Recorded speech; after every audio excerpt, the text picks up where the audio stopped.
Ludwig Heid Hoteli Rupingu limewekwa na Mheshimiwa Dr. Joel Arthur Nanauka, mbunge, waziri wa maendeleo ya vijana, tarehe 14 mwezi wa 7 2026. Hapa ni milioni 300 tunazungumzia kijijini. Ndio maana sema kila siku sisi watumishi wa serikali tunaosema huku hamna fursa, lazima tufanyeje? Unapokuja unajifunza. Wala mwa tafuta uhamisho kwamba mimi Ludewa na hama. Unapokuja unajifunza. Lakini mwekezaji mwenyewe mnamuona? Mmemwona? Mmemwona mwekezaji mwenyewe? Mungu amembariki, amekuwa diwani, amerudi nyumbani, amewekeza. Hii ni hoteli ambayo angeenda sasa angeijenga Dar es Salaam, lakini amekuja kujenga nyumbani. Kwa mimi nakupongeza sana na Mungu akubariki, na wewe utakuwa ni chachu kubwa ya watu wa Ludewa. Maana huko Ludewa watoto wenu wakisema naenda Ludewa wanamuuliza kuna msiba.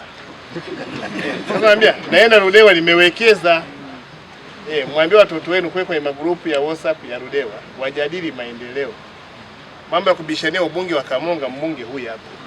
Wataka ubunge utaenea 2030. Sasa ubishi wewe ni wa maendeleo. Kwa kweli wazito wakupa tunakushukuru, heshima ngombe.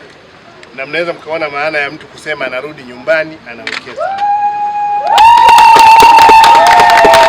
Tumezungumza miaka 3 na mimi nafurahia kuona kwamba kila ambacho tulikitamani ukiona wazaliwa wa Ludewa, Mheshimiwa Kamonga, ile grupu yenu la watu wa Ludewa baada kwa wanabishana kuhusu ubunge wako. Sasa wanapobishana waambie wenzenu huku wamefanya uwekezaji, wewe unaibishana hata choo kwenu huna. Naomba nitoe pongezi za dhati sana kwa ndugu yangu Wilbard, ambaye nilipopata taarifa kwamba amefanya uwekezaji wa namna hii, na najua RC kwa maana mkoa wenu amekuwa akisisitiza sana masuala ya uwekezaji, nikasema ni vizuri sana nije na mimi nijionee. Lakini hasa nilipoambiwa kwamba ni kijana, pengine angekuwa mzee kidogo ningesita kidogo, lakini nilipoambiwa ni kijana na dhamana ambayo Mheshimiwa Rais amenipatia kwa wakati huu kuongoza Wizara ya Maendeleo ya Vijana, kwa hiyo nikupongeze sana. Jambo hili sio dogo, popote utakapolifanya sio dogo.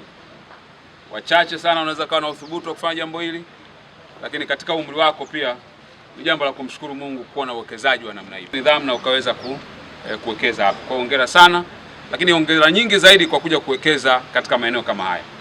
Ni mara ya kwanza katika eneo hili tunakuwa na hoteli ya namna hii, ambayo sio jambo rahisi sana. Kwa mtu angesema fedha yangu ningeweza kuipeleka maeneo mengine, lakini hiki kinachofanywa hapa ndicho ambacho hata Mheshimiwa Rais amekuwa akisisitiza sana. Amekuwa akisisitiza sana masuala ya utalii.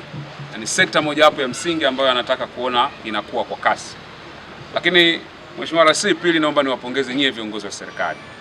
Wewe kama mkuu wa mkoa, lakini mkuu wa wilaya, mkurugenzi na wataalamu wote. Ukisikiliza ripoti yake ni tofauti sana maeneo mengine tunayotembelea. Maeneo mengi ukienda kutembelea, akisoma risala anakushtakia waziri kuhusiana na utendaji wa serikali, kwamba wamenikwamisha moja, wamenikwamisha hiki, wamenikwamisha hiki. Lakini ripoti yake imejaa sifa kwa viongozi wa serikali. Maana yake ni kwamba viongozi wa serikali katika mkoa huu na wilaya hii ya Ludewa wameelewa maono ya Mheshimiwa Rais kuhusiana na sekta binafsi na namna ambavyo mmemheshimu kama mwekezaji. Angekuwa sehemu nyingine angedharauliwa. Sasa kwanza si diwani tu, si ni mtu wa huku tu wa kwetu, angemdharau tu.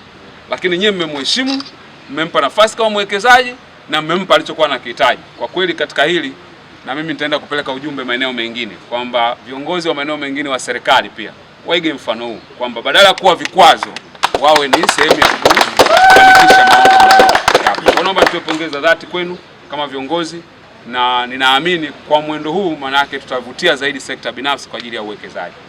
Lakini la mwisho kabisa, ambao mnaishi maeneo haya, tuulinde mradi huu. Yako maeneo ambayo unakuta mtu anawekeza hivi, kesho nakuja kushangaa nondo zimeibiwa, mara si mtu kauza simenti. Kwa sababu mwekezaji kama huyo angetamani hata wafanyakazi wengi watokee maeneo haya, lakini wakati mwingine tunawaangusha sisi wenyewe. Anaajiri mtu sio mwaminifu, afanye kazi kwa bidii. Sasa ili tuendelee kumtia moyo mwekezaji wetu, lakini pia tuwaite wawekezaji wengine, sisi tulioko hapa wa kwanza tuwe na wivu mkubwa sana wa kulinda uwekezaji huu. Lakini tunapopata nafasi ya namna yote ile, tuonyeshe mfano kwamba tunaweza tukaaminika. Tukifanya hivyo, hii itakuwa ni hoteli ya kwanza, lakini naamini baada ya miaka michache atajenga nyingine na wawekezaji wengine pia watakuja. Mimi akishanunua lile boti la fiber lile, basi tutapanda tupite twende Mbinga au twende wapi, au sio? sana. Baada ya kusema hayo, mimi niwashukuru sana na Samia hoye! Mheshimiwa Nanauka hoye! Mheshimiwa mkuu wa wilaya, Mheshimiwa mkuu wa mkoa, Mheshimiwa waziri wetu wa maendeleo ya vijana wenyewe ndio sisi. Mimi nashukuru kwa pongezi, lakini ninapenda sana kukushukuru wewe binafsi, mkuu wa mkoa na Mheshimiwa mkuu wa wilaya yetu kwa kuweza kunipa mimi kijana mwenzako fursa hii ya kuweza kuwekewa jiwe la msingi nawe Mheshimiwa. Hilo ni jambo la kipekee na mimi nitalikumbuka maisha yangu yote. Mungu akubariki sana na abariki pia safari yako, lakini akupe aendelee kukupa busara na kadhalika kama zile ambazo tunasoma kwenye vitabu vyako. Asante sana Mheshimiwa.